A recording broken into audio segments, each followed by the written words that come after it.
Big rigs and 18 wheels, the hum of the engine, the rhythm of the road beneath those massive tires. That was my life back in 17. A life of solitude and freedom where the cab of my truck was both my office and my home. I was a king of the road, racking up miles like frequent flyer points, each mile a testament to my endurance, my dedication. I'd seen it all, from the neon lights of Vegas to the morning mist over the Mississippi. Each city, each landscape, a chapter in my endless journey. Every route had a story, but none compared to that night on the Mojave, a night that would etch itself into my memory forever. The Mojave Desert is a different beast altogether. Its vastness, its silence, its eerie beauty under the starry sky. It's a place where the silence screams and the darkness whispers, a place where you feel both insignificant and invincible. Out there it's just you, the open road, and whatever lurks beyond the reach of your headlights. The unknown, the unseen, always just out of sight. That night the air was thick with something more than just desert heat. It was as if the desert itself was alive, watching, waiting. It felt heavy, like something was watching me from the shadows. Every shadow seemed to move, every sound amplified in the stillness. I shrugged it off, chalked it up to being tired. Long hours on the road can play tricks on your mind, but deep down, a shiver ran down my spine. An instinct, a primal fear that something wasn't right. I'd learned soon enough I wasn't alone. The desert had its own secrets, and that night I was about to uncover one of them. The Mojave at night is a canvas of darkness painted with the pale light of the moon and stars. My headlights, usually cutting a confident path, felt feeble against the vast expanse. Each mile marker I passed felt like a victory, a tiny beacon in the sea of black. The silence was broken only by the low hum of my engine and the occasional crackle of my CB radio. I was hauling a load of electronics down to Phoenix, a routine run I'd done 100 times, or so I thought. There's a certain kind of peace that comes with driving at night, a solitude that can be both calming and unsettling. That night it was the unsettling part that took hold. Up ahead, in the distance, I saw it.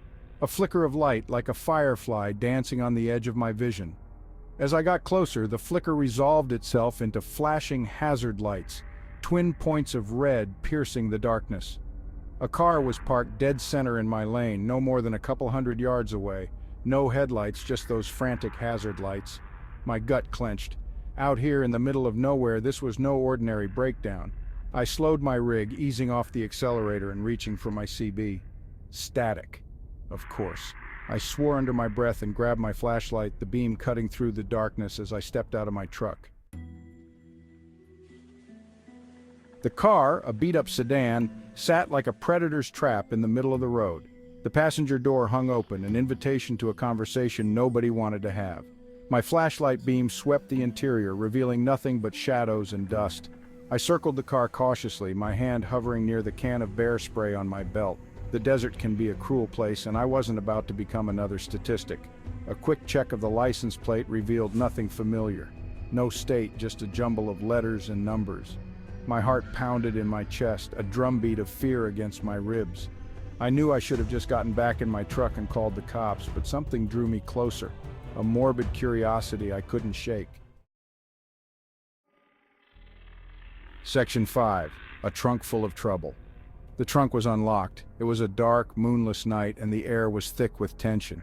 I could feel my heart pounding in my chest as I approached the car. I know, it was a stupid move, but curiosity got the better of me. I had to know what was inside. But something told me the answers I needed, the reasons for this whole bizarre situation, were hidden inside. It was as if the trunk held the key to unraveling the mystery that had been haunting me for weeks. I took a deep breath and slowly lifted the trunk lid. The creaking sound echoed in the stillness of the night, sending shivers down my spine. The stench hit me first. It was overwhelming, almost suffocating. A wave of rotting meat and something sickly sweet, like overripe fruit left out in the sun. The smell was so strong it made my eyes water. My stomach churned, but I pressed on, aiming my flashlight into the darkness. The beam of light cut through the gloom, revealing the contents of the trunk bit by bit. Clothes were strewn about, along with fast food wrappers and empty water bottles. It looked like someone had been living out of this trunk for days, maybe even weeks, and then I saw it. My heart skipped a beat. Wedged in the corner beneath a pile of blankets was a duffel bag. It was partially hidden, as if someone had tried to conceal it in a hurry. It was zipped shut, but even I could tell it wasn't filled with clothes. The shape was too rigid, too defined. It was too heavy, too uniform in shape. Guns. My mind raced with possibilities. What was this doing here? Who did it belong to? My gut screamed at me to run, but I couldn't. I was frozen in place, torn between fear and the need to uncover the truth. The weight of the situation pressed down on me, making it hard to breathe. I knew that whatever was in that duffel bag could change everything. That's when I heard it. The click of a gun being cocked. I spun around, my heart leaping into my throat. Standing in the pool of light from my truck's headlights was a figure tall and lean, his features obscured by the shadows. He wore a baseball cap pulled low over his eyes, and in his hand he held a pistol. Not just any pistol, though. This was a hand cannon, the kind that could stop a charging rhino. Get away from the car.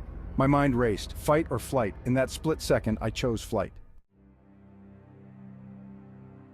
I didn't hesitate. I didn't even think. Adrenaline surged through me as I scrambled back to my truck, the sound of my own heavy breathing loud in my ears. I slammed the door shut, fumbling with the keys in the ignition.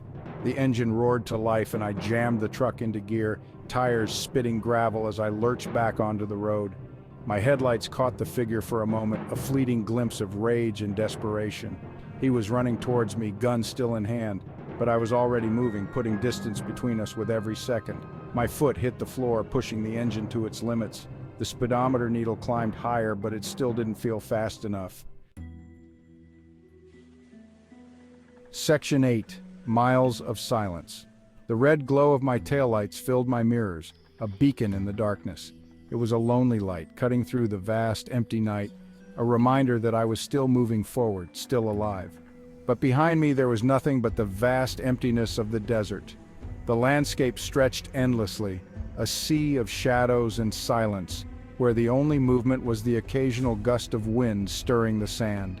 I kept my foot planted on the gas, fear lending a supernatural strength to my tired muscles. My hands gripped the steering wheel with a white-knuckled intensity, every nerve in my body on high alert. Minutes stretched into what felt like hours. The road ahead seemed endless, a ribbon of asphalt disappearing into the night.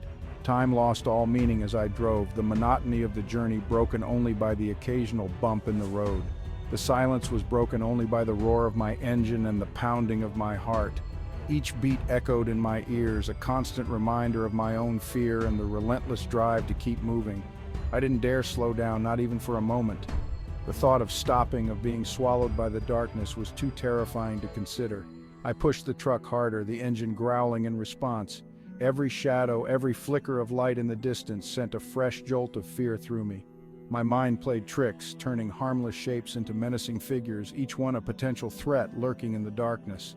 I didn't stop until I reached the outskirts of Barstow, the lights of the town a welcome sight after the oppressive darkness of the desert. The glow of civilization was a beacon of hope, a promise of safety and rest. Even then I kept driving, pulling into the brightly lit parking lot of a truck stop, a haven of noise and light. The hum of activity, the sight of other trucks, and the bright lights were a stark contrast to the miles of silence I had just endured. It was a relief to finally stop, to feel the tension in my muscles begin to ease, knowing I had made it through the night. Section 9. The Weight of the Unknown. I called the cops, of course, my voice shaky as I recounted the events of the night. They arrived quickly, their faces grim as they listened to my story. We'll investigate, but out here in the vastness of the Mojave, people disappear all the time. The desert doesn't give up its secrets easily. I spent the rest of the night in that truck stop, surrounded by the comforting chatter of other drivers and the smell of coffee and diesel. But I couldn't shake the feeling that I was being watched, that somewhere out there in the darkness those eyes were still on me. Section 10. Echoes in the Void. It's been years since that night on the Mojave, years of wondering, of replaying the events in my head, searching for answers that never come. The cops never found the car, the man, or the duffel bag.